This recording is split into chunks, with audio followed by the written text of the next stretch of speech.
هقولك على حاجات لو عملتيها هتهز النرجسي من جواه. النرجسي ما بتوجعش لما بتعيطي، بتوجع لما تبطلي تحتاجيله. هو عايش طول الوقت معاكي على فكرة انك موجودة علشانه، انك هتسامحي، هترجعي، هتستحملي. اكبر صدمة ليه انه يكتشف انك كملتي من غيره ولا حتى بتفكري حتى فيه. ده طبعا بعد ما حاولتي انك تتعايشي معاه وفشلت بكل الطرق. للأسف النرجسي مش بيخاف من انه يفقدك، هو بيخاف من انه يبقى عادي في حياتك. ازاي توصلي النرجسي للندم بجد؟ مش بالكلام، بالصمت. الصمت الذكي، مش بلوك وانفعال، صمت هادي، ثبات انفعالي. النرجسي بيموت من الأسئلة اللي ملهاش إجابة. النجاح اللي ملوش دعوة بيه. يعني ايه؟ اعملي اللي كنت مأجلاه علشانه، اهتمي بنفسك، انجحي. الوقت اللي بيوصلك فيه للزعل والخنقة اعملي العكس، اضحكي وافرحي. مش علشان تغذيه، علشان ترجعي نفسك. ولا تشرحي ولا تدافعي. النرجسي بيستمتع انه يخليكي تبرري. انت لما تبطلي تشرحي هو يبدأ يشك في نفسه، وده عذابه الحقيقي. خليه يخرج من حياتك صغير. لو غلط غلطة في حقك، غلطة لا تغتفر. لو كسرك خليه يخرج من حياتك وهو عارف انه شيطان. كفاية انه يعرف انه مش محور الكون، مجرد شخص فشل يحتفظ بيكي. الندم الحقيقي مش دموعه، الندم انه يفضل فاكر انك اعظم خسارة في حياته.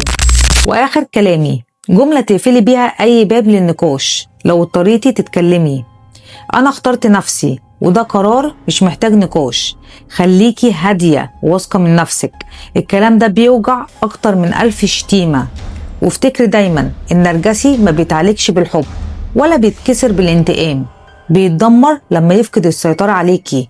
وانتي اقوى من انك تكوني رد فعل لشخص هو مش شايف غير نفسه وبس. كل يوم بيزيد اقتناعي ان البشر من بعيد اجمل بكتير، مش علشان هم وحشين ولا عشان القرب دايما بيأذي، بس علشان البعد اوقات بيخلي الصورة اهدى واصدق وارحم للقلب.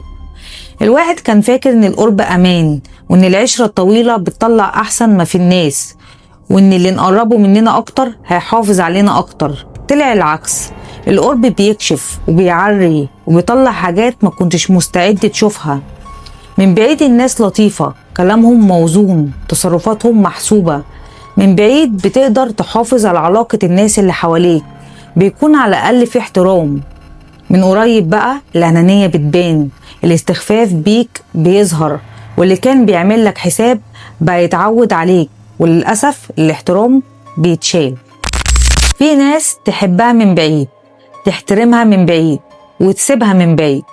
علشان كده انا اتعلمت ما ازعلش لما حد يبعد، ولا اضغط على نفسي علشان اقرب حد مني غصب عنه. اللي عايز يقرب باحترام هيعرف الطريق لوحده. الراحة مش في كتر الناس، الراحة في انك تختار مين يقرب ومين يفضل بعيد من غير ما يدخل حياتك. يمكن البشر من بعيد اجمل، بس الاجمل بجد انك تعرف ازاي تحافظ على احترام الناس ليك. حاول تحافظ على قلبك من غير ما تقفله ولا تفرط فيه.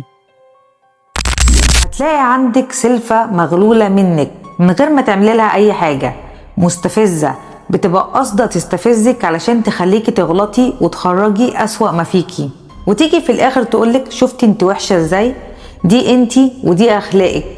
انتي سودة من جوه قوي، والحقيقة ولا دي انا ولا دي اخلاقي، ده استفزازك وخبثك وسوء تربيتك. وده بيحصل لما بتلاقيكي دخلت العيلة والكل حبك، فبتحاول توقعك في غلط علشان تكره كل اللي حواليكي فيكي. شغل شياطين اعوذ بالله. الانسانة دي بتبقى كلها غل وحقد وغيرة. افضل حاجة تعمليها انها لما تستفزك تبتسمي ابتسامة هادية وتسيبيها وتمشي. والافضل انك تبعدي عنها على قد ما تقدري. والافضل بلاش تعرف اي تفاصيل عن حياتك، اخفي حياتك عنها نهائي. رسالتي وصلت؟